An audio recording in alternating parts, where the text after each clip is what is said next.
aqui a resposta da função e, ou inverter a resposta da nossa função, ou tu pode usar uma outra função.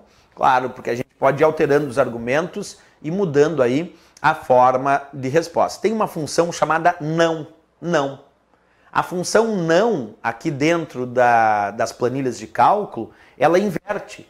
Se a resposta era verdadeiro e tu usou a função não, então a resposta vai ser falso. Se a resposta era falso e tu usou a função não, então vai ser verdadeiro. A função não inverte a resposta. Vamos ver.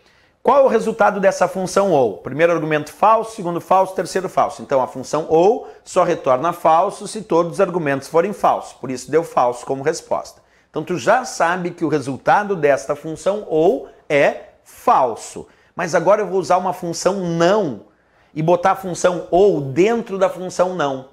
Como a função não inverte, se o resultado da função ou foi falso, como eu usei dentro da função não, a resposta da fórmula tem que ser verdadeira.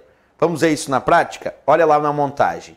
Antes aqui da nossa função ou, observa, eu vou escrever não.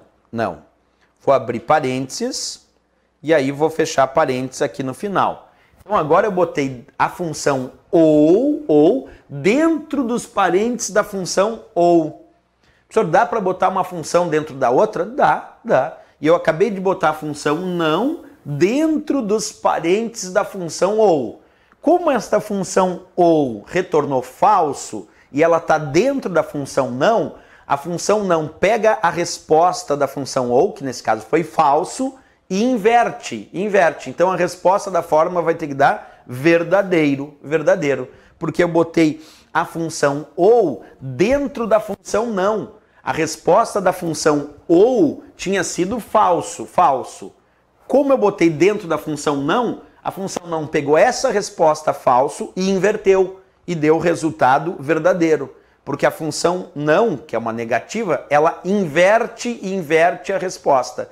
O resultado foi falso, a função não vai dar verdadeiro. Se o resultado tivesse sido verdadeiro, a função não retornaria falso, que a função não inverte a resposta original. Então tem que cuidar aí muito com essas fórmulas e funções de análise lógica nas planilhas. Desde a função se, que a gente já estudou, se for verdadeiro retorna um resultado, se for falso retorna outro, mas também temos a função e, que só retorna verdadeiro se todos os argumentos forem verdadeiros. Tem a função ou, que só retorna falso se todos os argumentos forem falsos. E ainda tem a função não, que inverte. Se a resposta original era falso, vira verdadeiro. Se a resposta original era verdadeiro, vira falso. São as famosas funções de análise lógica que nós temos aí nas planilhas. Então, sempre muito importante serem lembradas para efeito de provas de concurso. Certo, pessoal? Até a próxima aula. Bons estudos!